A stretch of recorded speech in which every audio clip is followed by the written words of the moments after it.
บายดีจับพี่น้องสบายดีทุกคนว่าสิเอาปลาเพชรลาดพีกคันตึกมันสิบ่หลายโพดปะมันจะเผาเกลือเบิดเข้าไปเอาแหก่อนพี่น้องแหมาตึกปลาก่อนนี่แนวกินมันต้องเอาปลาไปกิน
สิบ่ถึกท่อไอ้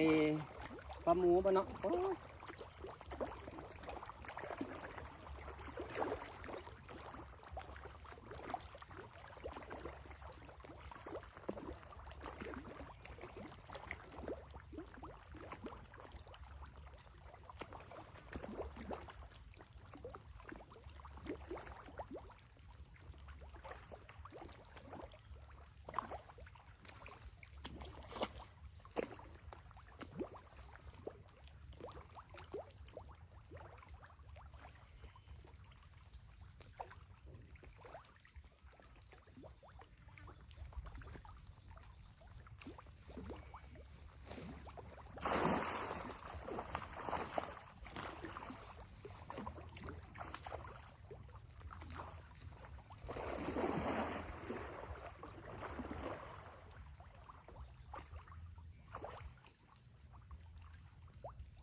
ตัวใหญ่มันบ่อยู่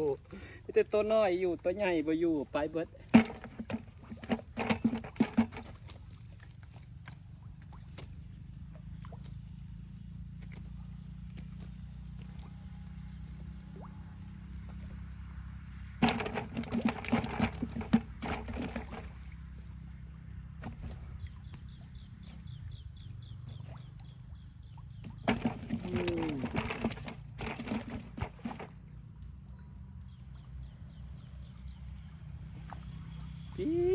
ปลาน้อย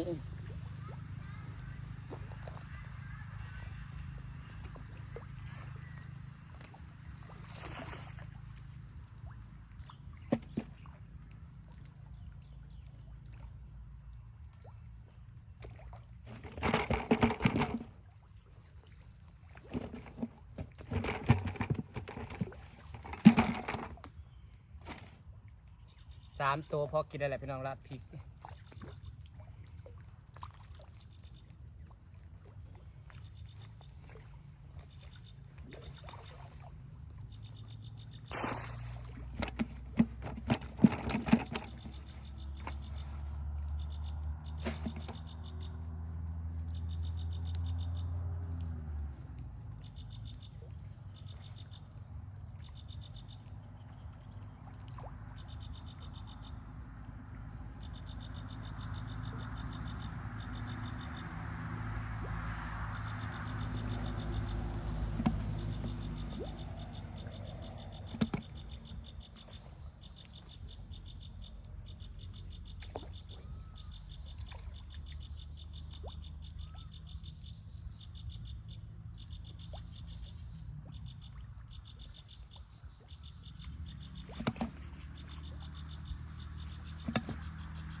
ว้าตุยลิปาง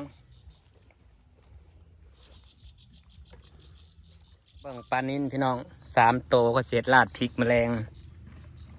ความตุยมันนำพอดีแบบพอดีแซ่บพอดีกินเลยหาคักอีหลีนั่นนี่แหละขนาดอาหารถึงมันนะพี่น้องถึงซีเมนปลาบ่มันกระสั่งถ้าอาหารถึงมันก็สิตัวใหญ่พระราชจึงคิดว่าพระราชบ่อยากกวนยังให้พวกไส้น้อยมันใหญ่เบิดละประมาณปีใหม่แหละจังกวนบัตรเดียวเราจังประกาศขายพายากได้กับขายโลละ60 โลดแบบลายโลดแบบว่าขายแบบถ้าเขาบ่อยากกวนมันนะแบบซ้ำเขาเอามาขึ้นมากินนี่แหละจริงๆนะถ้าเขาจะขายเขาก็ขายได้อยู่พายากได้เขาก็มาซื้อแบบพวกที่มักกินปลาไส้นี่นะก็มีลายนะแต่ว่าความหมายคืออยากอัดให้อาหารมันเถิงแบบนี้เนี่ยร่างกายอาหารมื้อละถังมันก็สิตุ้ยเนี่ยนี่มันได้อาหารกินพี่น้องมันสิบ่จ่อยปลาเนื้อมันสิหลายมึงเนี่ยแบบเป็นตะกินแห้งปลาแบบแบบตุ้มหมูอยู่นี่ปลามันได้พี่น้องบ่แม่นปลาบ่แม่นปลามันได้นี่ปลาบ่มันได้นี่มันหักตัวใหญ่เพราะว่าเฮาเกลืออาหารทุกมื้อได้เกลือเช้าตอนเช้าตอนแรงบางมื้อตอนเช้านั่นแหละแต่มื้อไปบ้านอามาลานั่นแต่เกลือนั่นเกลือมื้อละเทื่อแล้วล่ะก็ได้หักเทื่อละถังนี่ได้พี่น้องนี่ละถังนี่บัดนี้นะความคิดนั่งอยากเลี้ยงหอยเชอรี่อยากเลี้ยงหอยเชอรี่จะเลี้ยงเป็นกระสังและเสี่ยงใส่น้องเพราะว่าเจ้าหอยเชอรี่เนี่ยเป็นเหยื่อปลาหอยเชอรี่มันบริกินยังไม้นะมันเลี้ยงง่ายเนาะเอาไปหาเอาตามให้ตามนาเขาจะมาปล่อยไว้แล้วก็เลี้ยงนะบัดนี้แหละจะเอาหอยเชอรี่เนี่ยเกลือปลาหมูมันสิกินมันสิหมักหอยเชอรี่ที่สุดพี่น้องมันก็จะกินอยู่ใต้น้ำมากินไปก็กินแต่น้ำปัดอาหารเม็ดเนี่ยก็ให้ปลานิ่นแหละนี่ตัวตุ้ยลีตัวใหญ่ๆนะมันก็นี่ตุ้ยแบบตุ้ยแบบไปตาพอดีเห็ดกินน่ะพี่น้องเนาะปลาไส้เนี่ยพอดีกินเลยพอดีแบบตุปุติปิวันนี้เราจะกินปลาราดพริกนะคะนี่อาหารคังอาหารเราอยู่หลังบ้านเอาปลาหมูขึ้นมาเบิ่งพี่น้องเจ้าว่าไข่จะว่าท้องแต่ละตัวมันแบบปลาหมูเป็นปลาที่มันบเปลืองอาหารแล้วเขาเลี้ยงพี่น้องนี่นางสวัสดิ์นางสีกำลังคิดไอเดียว่านางน่ะสีมันหมักกินหอยเชอรี่ที่สุดหอยเชอรี่เดี๋ยวให้อาทิตย์ละเทื่อก็ได้เพราะมันจะแห่นกินจนกว่าจะเบิดแต่ว่านางว่ามีไอเดียว่านางสิหอยเชอรี่ธรรมชาติมาเลี้ยงแต่ว่านางเลี้ยงเป็นกระซังด้วยเลี้ยงอยู่น้องเติ้งกันยันนำมันกับไปเบิดเนาะก็ต้องในอ้อมหัวเอาสื่อกระซังมาเลี้ยงเอาเนาะพี่น้องแต่ตอนนี้ข่อยกำลังขึ้นมาเบิ่งข่อยว่ามันไข่นะบ่จักปลาหมูมันกับเป็นปลาไส้ปลาตัวใหญ่เนี่ยเต็มท้องแล้วเขาก็กินอิ่มบ่นี่ไข่บ่จักตัวใหญ่ก็ใหญ่เด้อ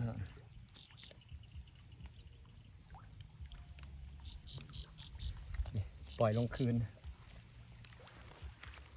ลุยน้ำพี่น้องลุยน้ำดึงพวก เพราะว่าพวกท่อนั้นจะไว้บ่อนมันมีขี้ตมเลยแถวๆนี่แหละถอยปลาหมูว่าบ่อนมีขี้ตมเลยมันไอ้นี่พี่น้อง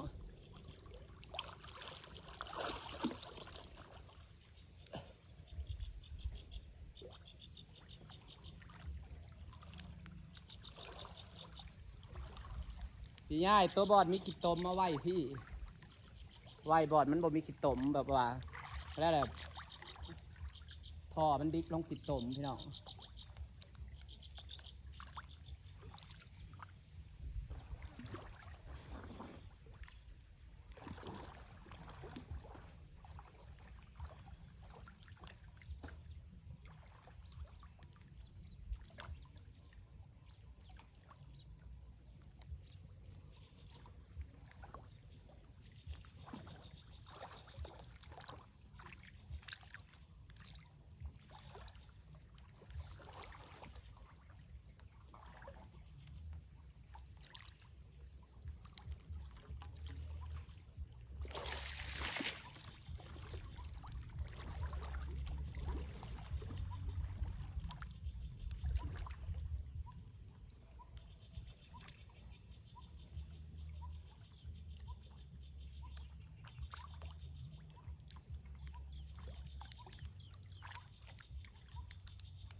น้ำใสๆพี่น้อง